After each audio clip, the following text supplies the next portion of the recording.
Powermax45 is a versatile and powerful plasma system. It is designed to use either a handheld or mechanized torch for cutting and gouging metal.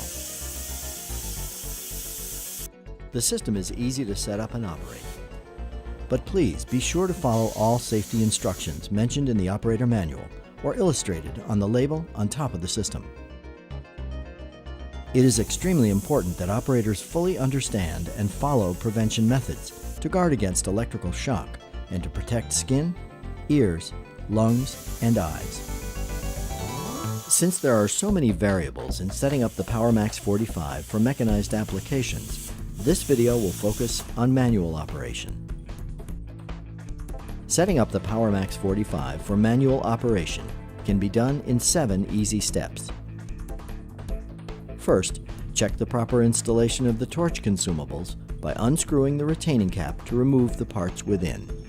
Replace the parts by first inserting the electrode, then the swirl ring, followed by the nozzle. Screw the retaining cap on until finger tight. Do not over-tighten, as the consumables may become damaged and interfere with proper operation. Second, connect the torch lead to the front of the power supply. Third, pull back the quick release collar on the gas hose and insert on the quick disconnect fitting. The gas can be either bottled nitrogen, bottled air, or compressed air. Air should be filtered to remove all dirt, water, and oil, because contaminants can damage the power supply, torch, and consumables. The minimum gas pressure is 80 psi, or 5.5 bar, and should not exceed 100 psi, or 6.9 bar. Fourth, plug the power cord into the proper receptacle, then power on the system.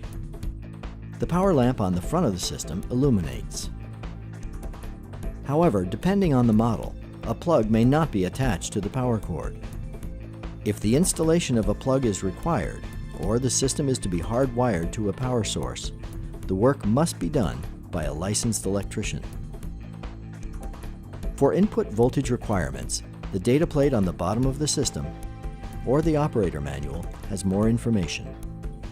Next, set the mode switch to the middle setting for plate cutting.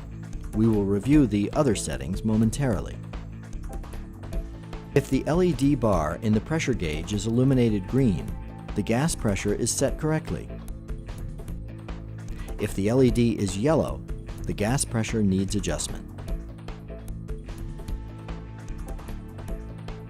To adjust the gas pressure, turn the amperage knob all the way counterclockwise to the gas test position. Then pull the regulator knob to unlock it. Turn the knob until the green LED appears in the center of the pressure bar. Then push the regulator knob to lock it. Adjust the amperage knob to 45 amps for full cutting power. If cutting thin metal, the amperage may be lowered for improved consumable life and cut quality. The temperature, fault, and torch cap sensor LEDs should not be illuminated. Last, attach the work clamp securely to the workpiece or the cutting table near the cut. Rust, paint, or coatings must be removed to ensure that the clamp has a good electrical contact. The clamp should never be attached to the portion of the metal that will fall away. Avoid unnecessary starts because they reduce nozzle and electrode life. To perform an edge start, hold the torch vertically just off the edge of the workpiece. Flip the yellow safety trigger forward and press the red torch trigger. The pilot arc transfers to the workpiece and becomes the cutting arc.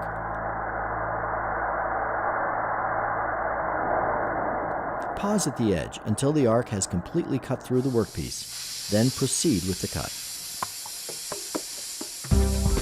The nozzle may be placed on the workpiece for ease of cutting.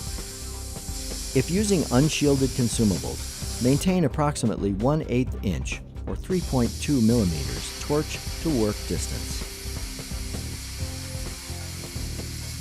When nearing the end of the cut, angle the torch into the direction of the cut, allowing the arc to come out first to ensure a complete cut.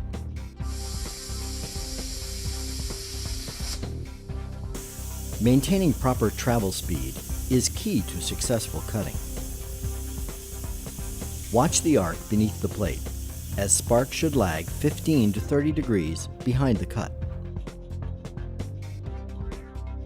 If the sparks are vertical, then the speed is too slow. If the sparks are perpendicular to the cut, or are spraying up from the workpiece, then the speed is too fast, or the system does not have sufficient power.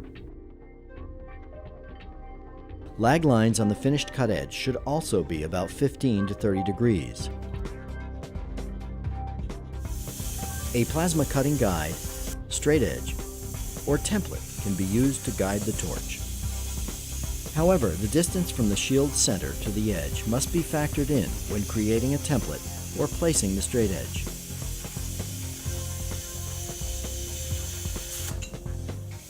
If you are beveling using an angle iron, plasma cutting guide, or freehand, remember that the material thickness increases proportionally with the bevel angle.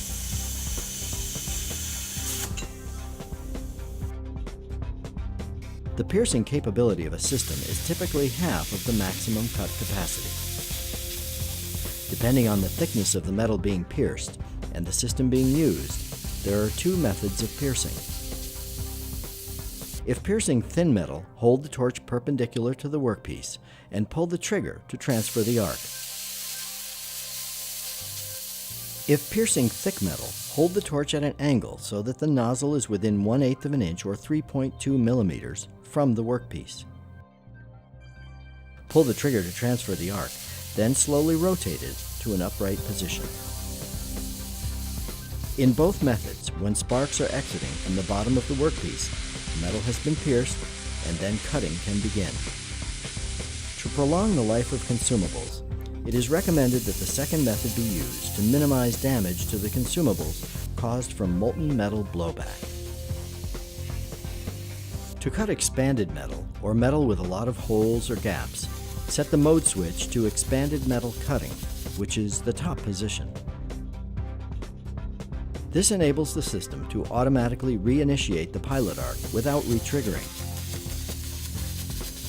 To cut, simply follow the same procedures as outlined for plate cutting.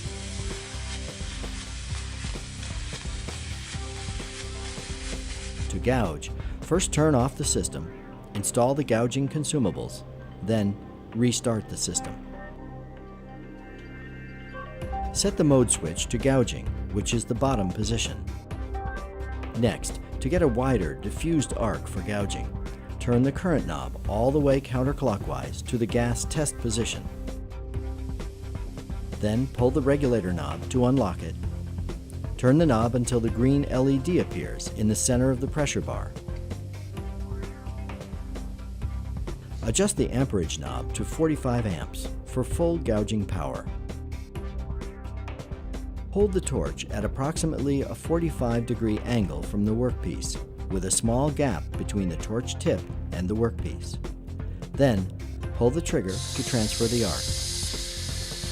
Maintain this angle and slowly move the torch along the workpiece to remove unwanted metal or weld. If a shallower gouge is desired, decrease the angle of the torch. For a deeper gouge, increase the angle of the torch or make additional passes. Cut quality and consumable life are two very important factors for operators.